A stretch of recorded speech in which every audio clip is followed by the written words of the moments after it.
Good morning, ladies and gentlemen, and welcome to U.S. History Through Film as we look at the video worksheet to accompany the movie Unbroken.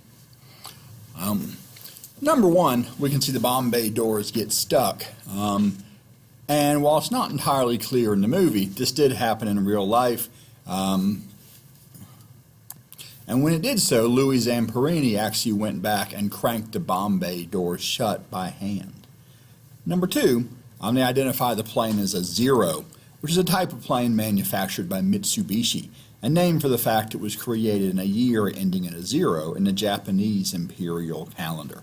What for Japan was the year 2600, or 1940 for Americans.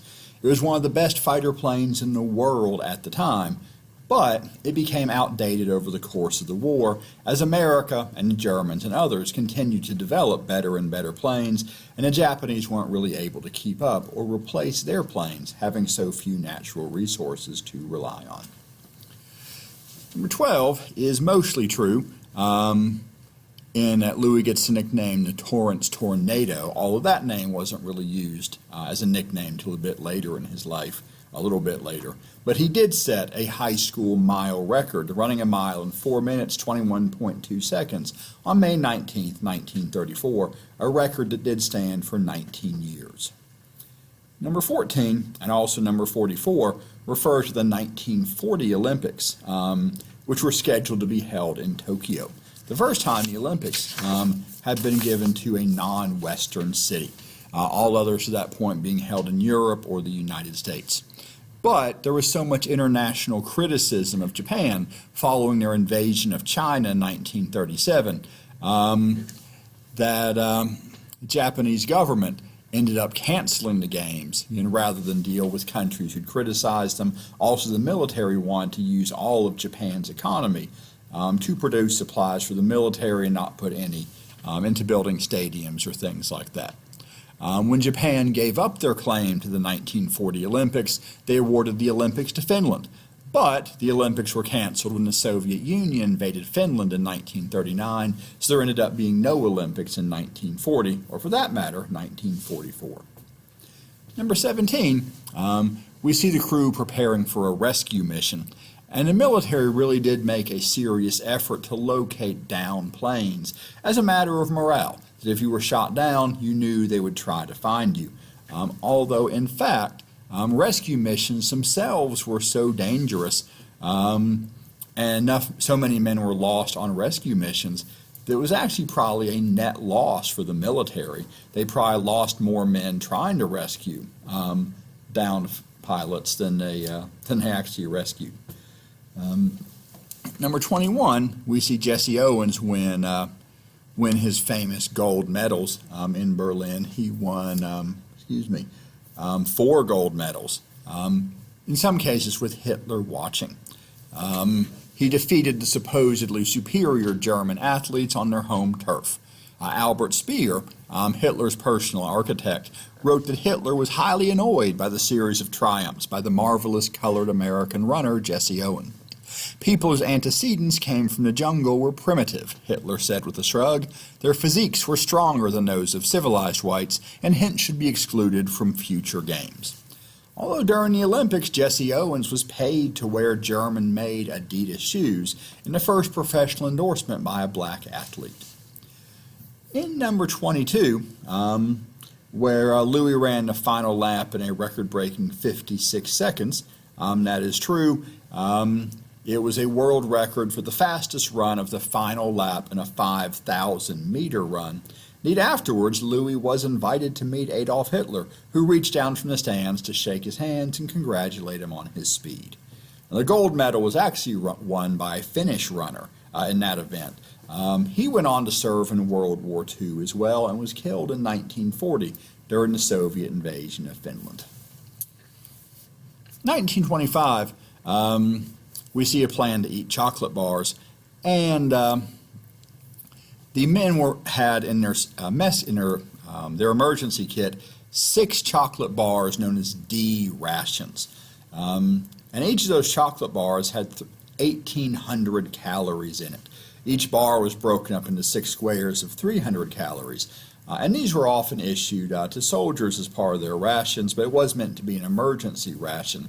And being so packed with calories, they made them deliberately taste unpleasant. It was unsweetened chocolate. They wanted to try to keep people from eating it except in emergencies, which of course this was on the life raft. Number 26 mentions them having water.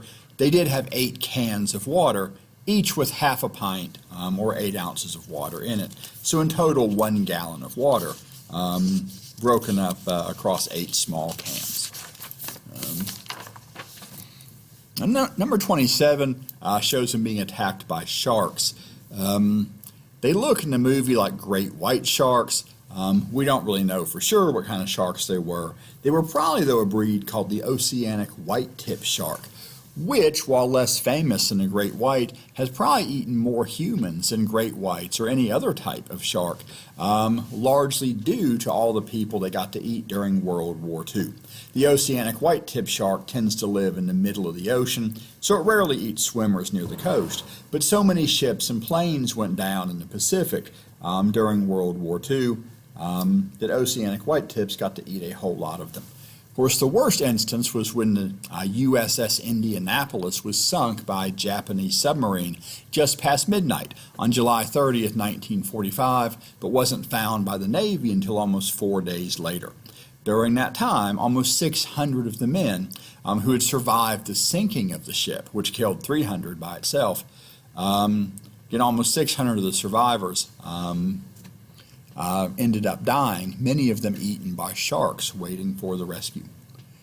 Number 28 is true. Mac did eat all the chocolate, although when Louie Zamparini was interviewed right after the war, Louie told most of his story, but he didn't mention that Mac ate all the chocolate. He didn't want to embarrass his family. Number 29 is partly true. They did catch and eat albatrosses. They caught 2 albatrosses, in fact, but in fact they didn't really eat them. The first one smelled so bad they couldn't bring themselves to eat it, but they did use the guts of the albatross and bits and pieces for fish bait. They did later eat the second albatross they caught, and it did make them sick. I'm sorry, it didn't make them sick. They ate it just fine. Apologize for that. Number 30 is true. They did catch a number of fish, and they did eat them raw. Number 31 is true. Louie really did talk about his mother's cooking as a way to keep the men's minds off their predicament and try to keep their minds sharp. To me, if I was starving in the middle of the ocean, I'm not sure I'd want to hear about somebody's good cooking, but apparently for them, it was a form of escape. Number 32 is true. Eddie Rickenbacher and his crew did survive 24 days on a raft in the Pacific. Eddie Rickenbacher, by the way, was one of the greatest American fighter pilots of World War I and later president of Eastern Airlines. During World War II, he went on tours of military bases around the world as a celebrity to boost the morale of the men and to carry messages. On one trip to deliver a secret message to General MacArthur, telling him to stop criticizing the president, and General George C. Marshall, the top-ranking general in the Army. Rickenbacher's plane went off course, ran out of fuel, and crashed in the South Pacific. Again, he and 7 other men drifted for 24 days before being found, except for one of them who died after drinking seawater and was buried at sea. Number 34, where he says if he survives, he'll dedicate his life to God, turned out to be true. Right after World War II, in fact, for several years, Louie struggled with post-traumatic stress disorder and alcoholism that threatened to ruin his life and wreck his marriage.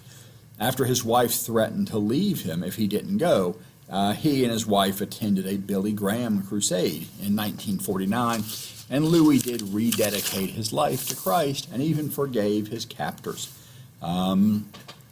Inspired by this, Billy Graham helped Louie start a second career as a public speaker. Number 35 is true. They did catch rainwater to drink. They also caught 2 sharks and ate their livers. That was the only part that they were able to stand eating. Number 39, 40, 41, and 43 were all part of Japanese attempts to learn about American military forces and technology. And it more or less happened this way in real life. Louie did deliberately lie to them about the design of the planes. And in particular, they wanted to learn about the Norden bomb sight, America's most top secret technology. And Louie deliberately drew them a fake sketch of it.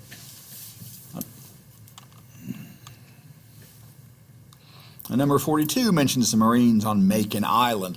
This was a small island in the Gilbert Islands, which was a British colony seized the same day as the attack on Pearl Harbor, and the Japanese had built an air base there.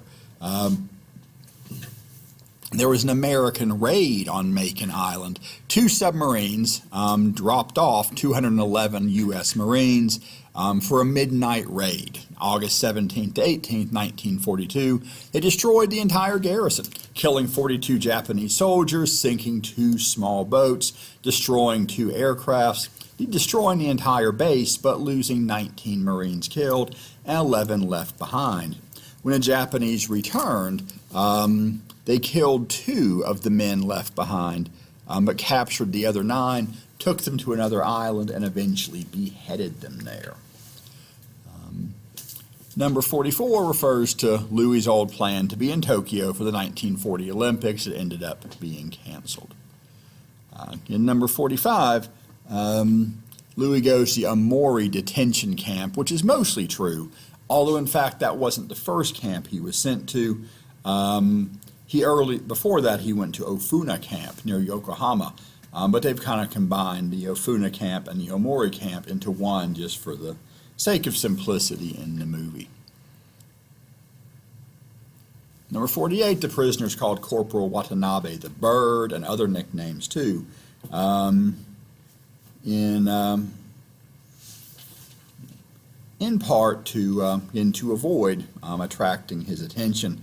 He was apparently even more erratic in real life than shown in the movie, sometimes trying to make friends with the prisoners or pretending to, in other cases tormenting them even more than his orders required. And later, when he was interviewed after the war, he said he had no shame for anything he had done, as the people he was tormenting were enemies of Japan. Number 52 all the way through 57 were Louie's interviewed on the radio.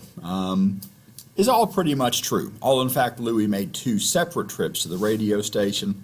The first one went well. It was only on the second visit when he was asked to read a prepared statement condemning the United States that he refused to do it. So they kind of combined those 2 visits to the radio station into one. In the broadcast he made, Louie did specifically tell his father to take care of his guns so he could go hunting. And that detail was something that Louie had enjoyed before the war. That's how his family knew it was really him on the radio and not an actor. He'd deliberately thrown that in to make sure they would know it was really him. Number 59, where the bird says Louie must be taught respect, so all the prisoners must punch him in the face, is true. Something that was done to him while in a prison camp, and most of the tortures shown inflicted on the prisoners were really done to Louie or people he was in prison with. In fact, based on the book and on interviews with former prisoners of war who saw the movie actually somewhat sanitizes conditions in the camps.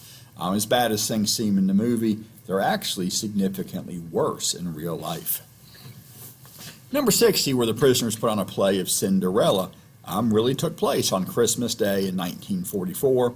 The Red Cross had given a crate of theater supplies to the Japanese for the prison camp, and they put on a play of Cinderella.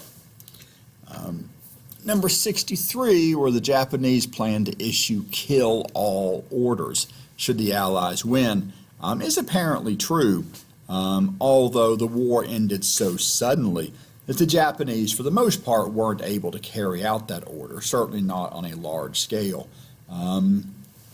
although they were planning to do so. Number 68 and 69, where Louie holds the big heavy beam up over his head, is basically true, In real life, he held it up for 37 minutes, being told he'd be shot if he dropped it. In the end, the bird couldn't stand watching him do it and punched him in the face. Whereas in the movie, they show him hitting him with a stick. In real life, he just punched him. Number 76, where Louie fulfills his promise to serve God, seeing that forgiveness is the way forward. And is true, as Louie fulfilled his promise, although it did take him actually about 4 years after the war and struggling with alcoholism and PTSD, getting married and nearly getting divorced because of his problems before he turned his life around. He eventually did forgive his captors, even managed to find several of them and meet them in person to forgive them. Although he was never able to meet the bird, although he tried. In number 77 shows Louie running in the Olympics, and he did. He carried the Olympic torch not far from the site of the Naoetsu prison camp. On that trip to Japan, he tried to meet the bird, but the bird refused to meet with him. Although he did give a television interview at the time saying he did what he did out of his personal feelings about Japan's enemies, and he had no regrets based on the circumstances at the time. And number 78 is true as well. Louie Zamparini died in the year 2014, and while he did not get to see his movie in the theater, he was shown a rough cut very late in the production process on a laptop in the hospital. And he approved the final cut of the movie.